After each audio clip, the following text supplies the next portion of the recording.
I'm Michelle, and we're going to talk about how I and you can use mindfulness, compassion, and connection to find your inner calm and a little more sanity in your parenting.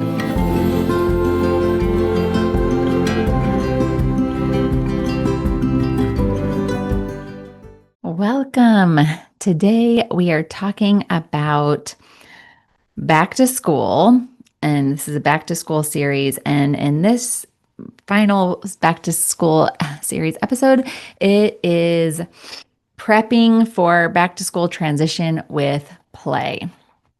Hi, I'm Michelle, and I help parents who want to parent peacefully, to foster strong relationships with their children, and at times find it really hard. When my kids were small, I found myself so overwhelmed and burnt out that not only did I struggle with responding peacefully and playfully, I often got caught in a yelling pattern, which was followed by overwhelming shame because yelling was the last thing that I wanted to do. Now let's talk about how I and you can use the science of mindfulness and self-compassion to find your inner calm and a little more sanity in your parenting. And before we begin, today is the final day to sign up for the Fall Yelling to Connecting group. If you are curious about it and want to learn more, you can learn more at my website, compassionateheartmindfullife.com. We would love to have you, and I'll share a little bit more information at the end of the show. So, preparing for back to school transition with play. As I often talk about, I love the tool, the parenting tool play. And I use that language very specifically because I do think of play as a tool. I feel like play helps me connect with my kids. It helps me connect in a way that is really accessible for them. Like play comes so naturally to them. It also helps me figure out how to deal with sticky situations that often come up with our kids. So play is an invaluable tool. Let's talk about how you can use it with your back to school transition. So before, in the weeks leading up to school, you can play school. And especially if your kids are small, they'll most likely just be really excited to play school with you. And let them decide, do they want to be the teacher? Do they want to be the student? Maybe you can take turns. And if they chose one the first time, you can say, now I want to be the student, or now I want to be the teacher. And during this time, you're going to try not to correct them. You're going to try not to, it's just a playful space. So this isn't a time for correcting. It's a time for playing. Of course, we always need limits in play. That's still always important, but it's not little things like, if your child says 2 + 3 is 4, during this little window of play, 2 + 3 can be 4. It's okay.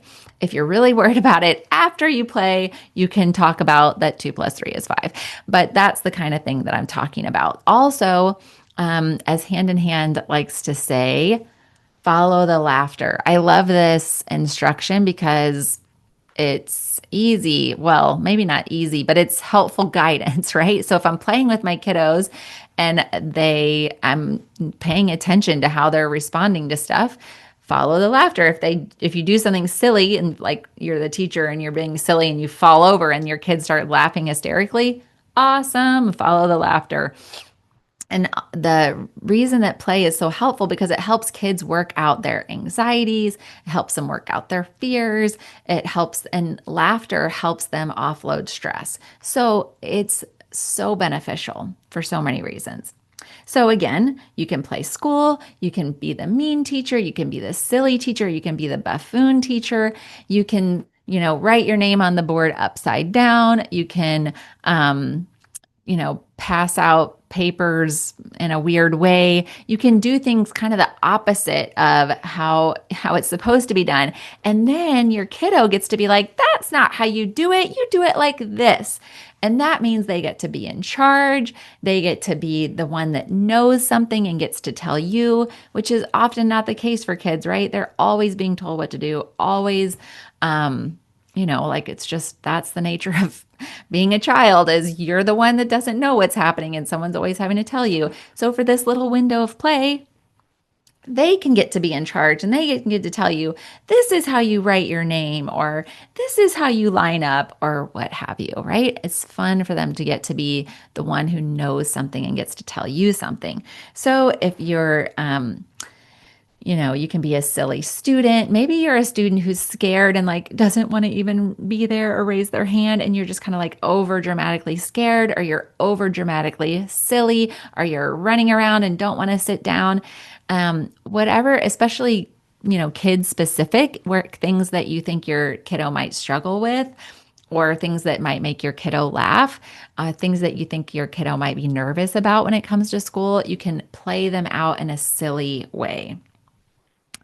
And let your child lead to whatever degree that you can. So you kind of follow them through the play and see where do they take you, because they'll be very wise about what they need to play out.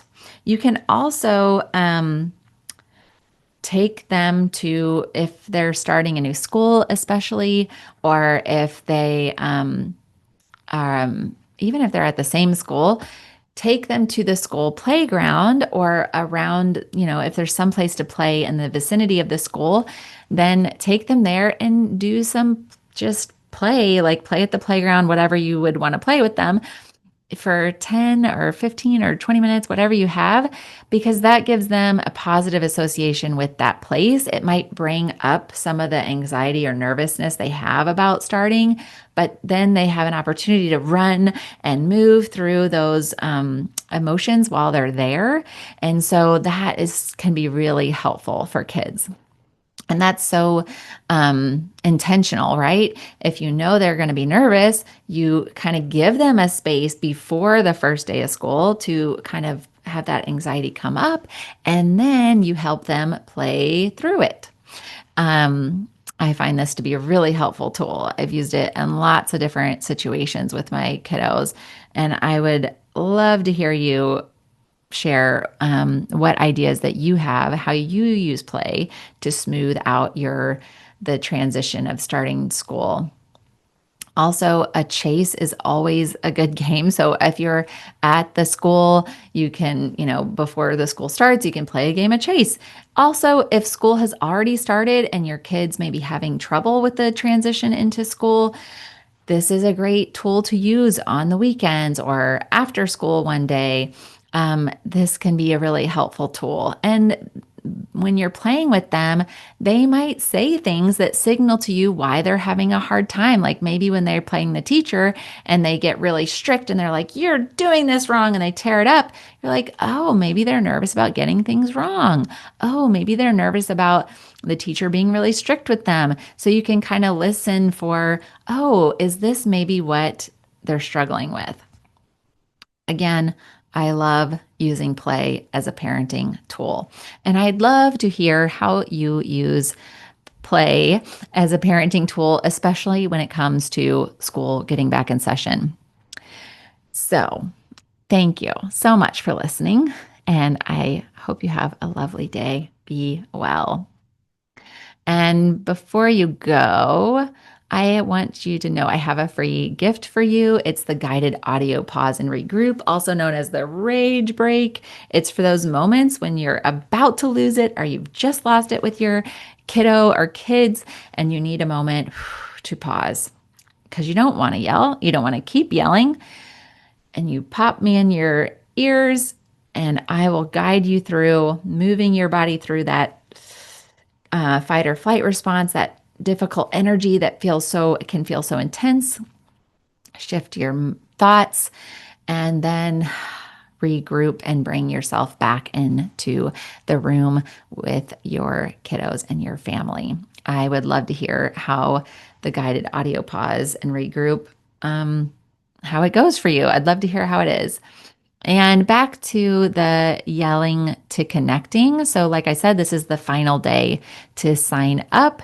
And if you struggle with yelling or losing it or just constantly being on edge, this course will be a helpful tool.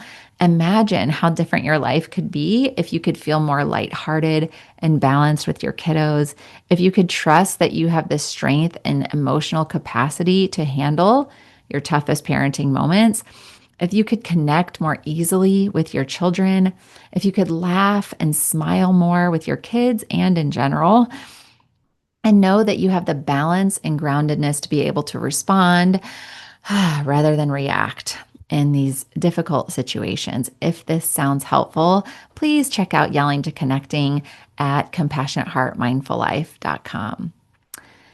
And last but not least, a reminder, this content is intended for educational purposes only and should not be used as a replacement for psychotherapy services. Compassionate Heart Mindful Life does not provide psychotherapy services in any capacity. I am a therapist, but I'm not your therapist, and this is not therapy and should not be a substitute for mental health treatment. If you need mental health treatment, please find a qualified professional in your area. Thanks again for listening. Be well.